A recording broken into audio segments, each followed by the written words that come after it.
Good morning, जय हिंद, जय भारत। अगर आप चैनल पर नए हैं तो चैनल को सब्सक्राइब ज़रूर करें। चैनल को सब्सक्राइब ज़रूर करें और वीडियो को लाइक कर दें जल्दी से। सब लोग वीडियो को कर दें लाइक। तो चलिए से आज बिना देरी किए हुए आज की वीडियो में स्टार्ट करते हैं। तो फिर चलिएगा, आज हम डिस्कस करने वाले हैं करंट अफेयर्स। क्या डिस्कस करने वाले हैं? करंट अफेयर्स को डिस्कस करेंगे। 1 जून के जो करंट अफेयर्स हैं 2020। वीडियो इसी टाइम आया करेगी, सुबह 5 बजे वीडियो नहीं आएगी क्योंकि कुछ टेक्निकल इश्यूज़ हैं। पहला क्वेश्चन बिना देरी किए हुए आपकी स्क्रीन पर ये रहा। किस मंत्रालय ने ई हेरिटेज पीडिया और ई आर्टिस्ट पीडिया के विकास का भी प्रस्ताव दिया है? देखो, ई हेरिटेज पीडिया और ई आर्टिस्ट पीडिया के विकास का किसने प्रस्ताव दिया है? अगर इसके आंसर की बात करूं, मैं इसके बारे में थोड़ा डिस्कस करूंगा और ये इसके बारे में भी थोड़ा डिस्कस करना चाहूँगा। लेकिन अब इसके राइट आंसर की बात आती है तो इसका राइट आंसर हो जाएगा संस्कृत मंत्रालय। क्या हो जाएगा? संस्कृत मंत्रालय। ई हेरिटेज पीडिया, ठीक है। ई, इसमें ई जो है ई हेरिटेज पीडिया और एक और है कुछ करके ई है ई आर्टिस्ट पीडिया, है ना, ई आर्टिस्ट पीडिया। चलेगा, इसका आंसर है संस्कृत मंत्रालय। तो हम थोड़ा संस्कृत मंत्रालय के बारे में भी जानेंगे। किसके बारे में जानेंगे? संस्कृत मंत्रालय के बारे में भी जानेंगे। देखिएगा, इसके बारे में जानते हैं क्या है संस्कृत मंत्रालय। ठीक है, संस्कृत मंत्रालय ने ई हेरिटेज पीडिया और ई आर्टिस्ट पीडिया के विकास का भी प्रस्ताव दिया और वर्चुअल प्रोग्राम मॉड्यूल के माध्यम से प्रसिद्ध कलाकारों द्वारा कला के शिक्षण का सुझाव दिया। भारत सरकार ने कोविड-19 महामारी के वर्तमान परिदृश्य में नवाचार का उपयोग करते हुए एक भारत श्रेष्ठ भारत कार्यक्रम को आगे बढ़ाने का निर्णय लिया। मानव संसाधन विकास मंत्रालय के उच्च शिक्षा श्री अमित खरे की अध्यक्षता में हुई बैठक। किसकी अध्यक्षता में बैठक हुई थी? अमित खरे सचिव उच्च शिक्षा के मंत्रालय, मानव संसाधन विकास मंत्रालय के सचिव हैं। ठीक है, इसमें बात कही गई है। तो वही चीज़ है। अगर मैं इसकी बात करूं, ई हेरिटेज पीडिया जो है और ई आर्टिस्ट पीडिया, इसी के बारे में बात इस संस्कृति मंत्रालय ने की है, जिसकी अध्यक्षता किसने की है? अगर मैं इसकी अध्यक्षता की बात करूं, क्वेश्चन आ सकता है इसकी अध्यक्षता किसने की? तो अध्यक्षता तुम्हारी की अमित खरे जी ने। अध्यक्षता किसने की? अमित खरे जी ने अध्यक्षता की। उम्मीद करता हूँ आपको समझ में आ गया होगा किसने की। अमित खरे जी ने अध्यक्षता की। चलिएगा, आगे चलते हैं, आगे बात करते हैं। चलिएगा, अब देखते हैं, ध्यान से देखना। ये जो नोडल है, देखो, मानव संसाधन विकास मंत्रालय EBSB कार्यक्रम के लिए नोडल मंत्रालय। EBSB कार्यक्रम को बढ़ावा देने के लिए पर्यटन मंत्रालय के विभिन्न पहलुओं पर वेबिनार जैसे नवीन तरीकों की घोषणा पर्यटन मंत्रालय द्वारा की जा रही है। देखो, पर्यटन मंत्रालय जब भी इसमें सपोर्ट कर रहा है, बैनर श्रृंखला भी है। देखो, एक देखो अपना देश, क्या है इसमें, क्या यूज़ किया जा रहा है? एक देखो अपना देश। ठीक है, दैट्स क्लियर। उम्मीद करता हूँ आपको समझ में आ गया होगा। जिसे माईगोव पोर्टल पर होस्ट किया गया। किस पर होस्ट किया गया? माईगोव, इस पर माईगोव पोर्टल पर होस्ट किया गया है। चलिएगा, नेक्स्ट क्वेश्चन की तरफ चलते हैं। नेक्स्ट क्वेश्चन हमारा ये रहा।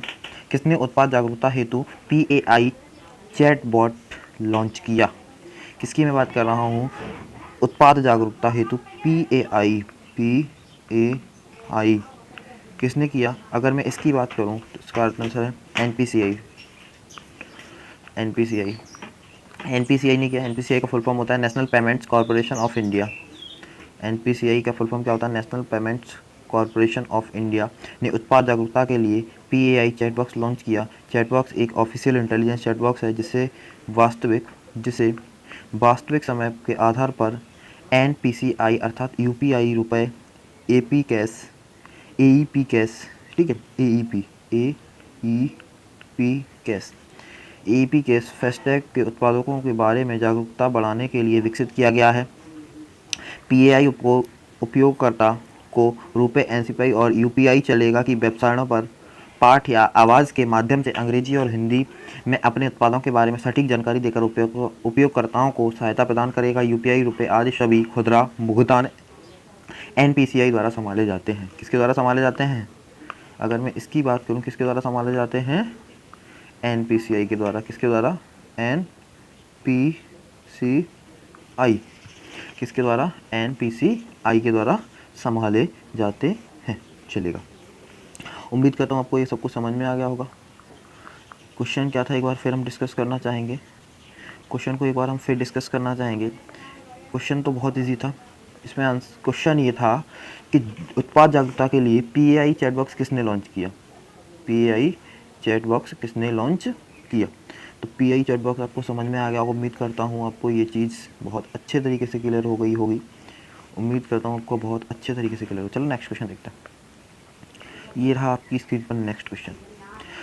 निम्न में से किस डॉकयार्ड के नए सामान की उभरती आवश्यकताओं के साथ मेल करने के लिए एक पराबैंगनी रोगाणुनाशक विकसित किया है? रोगाणुनाशक विकसित किया है। रोगाणुनाशक की मैं तो बात करें तो देखना, किस डॉकयार्ड ने, किसकी बात कर रहा हूँ मैं? किस डॉकयार्ड ने ये काम किया है? किस डॉकयार्ड ने ये काम किया है? अब डॉकयार्ड की बात करता हूँ तो देखता हूँ डॉकयार्ड। देखो पहले तो मैं डॉकयार्ड की बात करूँगा, फिर मैं आपके सामने बात करने वाला हूँ। ये डॉकयार्ड की बात हो गई। पराबैंगनी रोगाणुनाशक विकसित किया, रोगाणुनाशक विकसित किया। नेक्स्ट देखते हैं। तो इसका राइट आंसर हो जाएगा नवल डॉकयार्ड मुंबई। नवल डॉकयार्ड मुंबई। तो इसके बारे में थोड़ा डिस्कस करते हैं। देखो यहाँ से Naval dockyard Mumbai naval dockyard के नए सामान की उभरती आवश्यकताओं के साथ मेल करने के लिए एक पराबैंगनी रोगाणुनाशक विकसित किया है।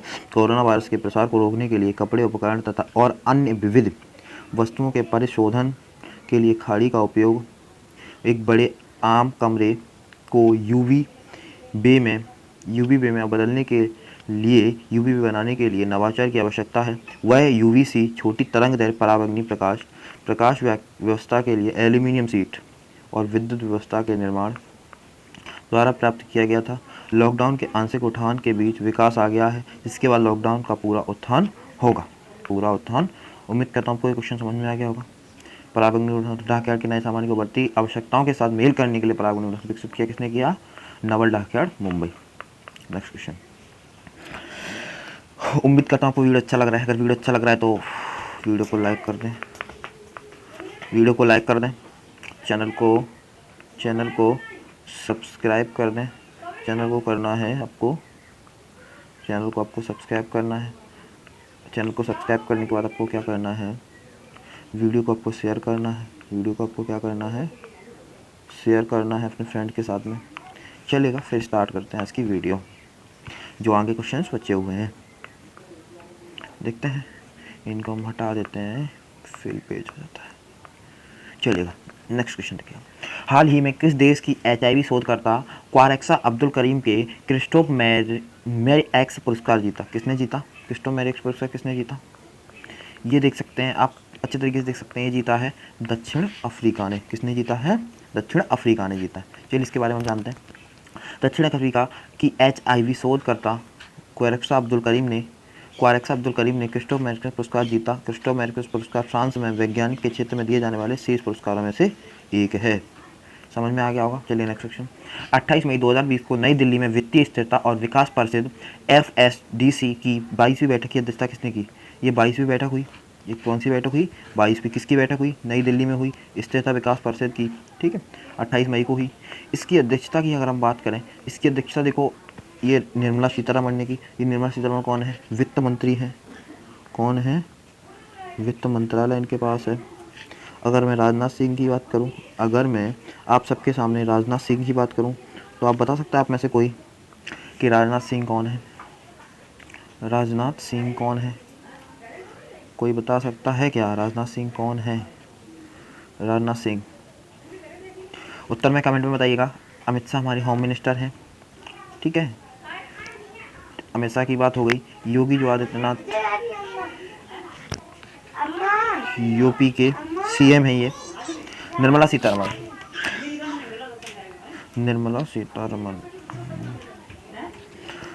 सीतारमण केंद्रीय वित्त एवं कॉर्पोरेट कार्य मंत्री श्रीमती निर्मला सीतारमण को 28 मई 2020 को नई दिल्ली में वित्तीय स्थिरता और विकास परिषद, ये देखिएगा, FSDC की 22वीं बैठक की अध्यक्षता की। घर में घरेलू वैश्विक व्यापक, ये बैठक की इन्होंने।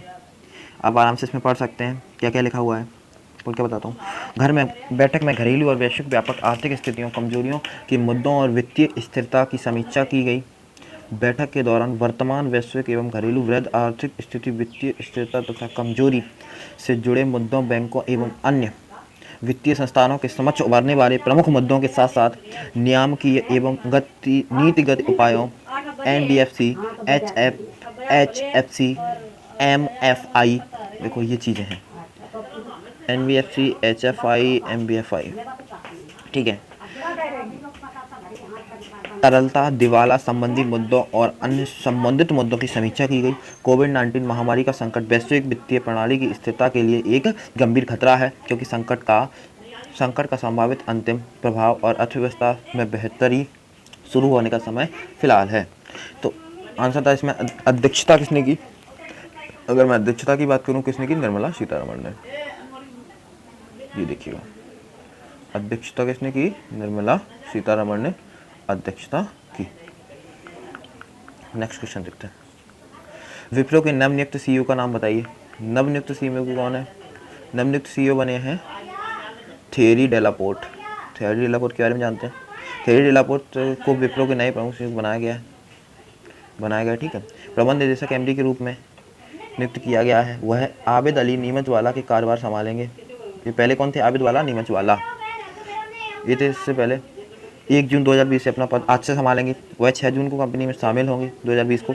पद पर नियुक्त होने वाले थेरी डेलापोर्ट केमिस्ट्री समूह के मुख्य परिचालन कार्यकारी CEO होंगे। मतलब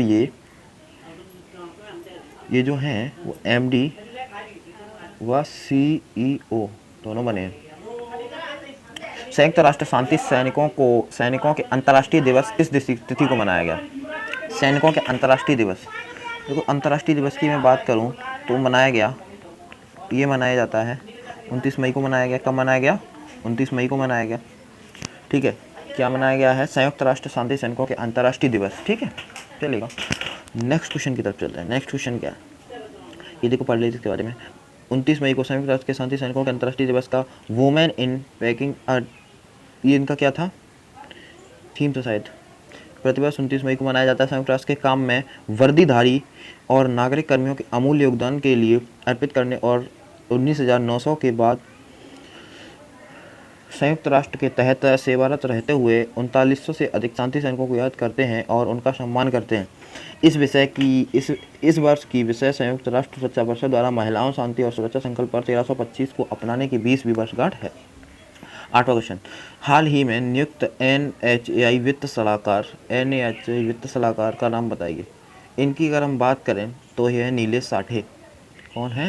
नीलेश साठे। नीलेश साठे के बारे में जानते हैं। नीलेश साठे जो पहले भारतीय बीमा नियामक और विकास प्राधिकरण IRDAI के सदस्य थे, जिनको NHAI वित्त सलाहकार के रूप में नियुक्त किया गया है। नीलेश साठे की नियुक्ति ऐसे समय हुई जब NHAI बोर्ड विदेशी और घरेलू संस्थागत निवेशों, एशियाई विकास बैंक और विश्व बैंक से निवेश जुटाने की योजना बना रहा है। उन्होंने 3 साल के लिए LIC Nomura mutual fund asset management company के CEO और महानिदेशक के रूप में भी काम किया।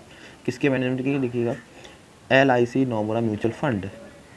9वां क्वेश्चन, विश्व पाचन स्वास्थ्य दिवस किस तिथि को मनाया जाता है? विश्व स्वास्थ्य पाचन दिवस किस तिथि को मनाया जाता है? अगर मैं स्वास्थ्य की बात करूँ तो मनाया जाता है 29 मई को मनाया जाता है। कब मनाया जाता है? 29 मई को, ठीक है। विश्व पाचन स्वास्थ्य दिवस 29 मई को मनाया जाता है। इस विषय का उद्देश्य पाचन रोग संबंधी या विकार की रोकथाम और उपचार के बारे में लोगों को जागरूक करना है। इस दिवस को मनाने की घोषणा वर्ल्ड गैस्ट्रोएंटरोलॉजी ऑर्गेनाइजेशन WGO ने की। विश्व पाचन स्वास्थ्य दिवस 2020 की theme gut microbiome a global perspective है, ठीक है। 10वां क्वेश्चन है, निम्न में से अग्निपथ मिसाइल पार्क कहाँ स्थापित किया गया? देखो अग्निपथ की बात करें तो INS कलिंग ये युद्धपोत है, इसमें किया गया। इसके बारे में जानते हैं। INS कलिंग में मिसाइल पार्क अग्निपथ की आधारशिला 28 मई 2020 को commodore Rajesh Devnath commanding officer द्वारा vice admiral Atul Kumar Jain PVSM AVSM VSM FOC INC पूर्व की उपस्थिति में रखी गई। मिसाइल पार्क अग्निपथ का निर्माण एक बार पूरा हो जाने के बाद इसे INS कलिंग के उन सभी अधिकारियों, नाविकों और सहायक कर्मचारियों को समर्पित किया जाएगा जिन्होंने वर्ष 1981 में इसकी स्थापना के बाद से बाद से ENC के इस ऑप सपोर्ट बेस में अपनी सेवाएं प्रदान की हैं। इस पार्क को वर्ष 2018-19 के लिए INS कैलिंग के प्रतिष्ठित यूनिट प्रशस्तिपत्र ठीक है को पुरस्कार भी दिया गया। अग्निपथ का उद्देश्य 1981 से लेकर अब तक INS कैलिंग के मिसाइल इतिहास की झलक दिखाना है। चलेगा, तो ये थी आज की हमारी करंट अफेयर्स की एक अच्छी सी क्लास। अगर वीडियो अच्छा लगा है तो वीडियो को लाइक करना ना भूलें, वीडियो को लाइक करना ना भूलें आप लोग, ये दिख नहीं रहा है, वीडियो को आप लाइक करना ना भूलें, वीडियो को आपको लाइक करना है, शेयर करना है, चैनल को सब्सक्राइब करना है। तो फिर चलते हैं, bye bye, take care, hope you like it, thank you for watching, खुश रहिए। आप सभी लोगों को दशहरा की हार्दिक शुभकामनाएं, गंगा दशहरा की हार्दिक शुभकामनाएं। तो चलिएगा, बाय बाय, टेक केयर, अगली क्लास में मिलते हैं, आप सबसे मुलाकात होती है, बाय बाय।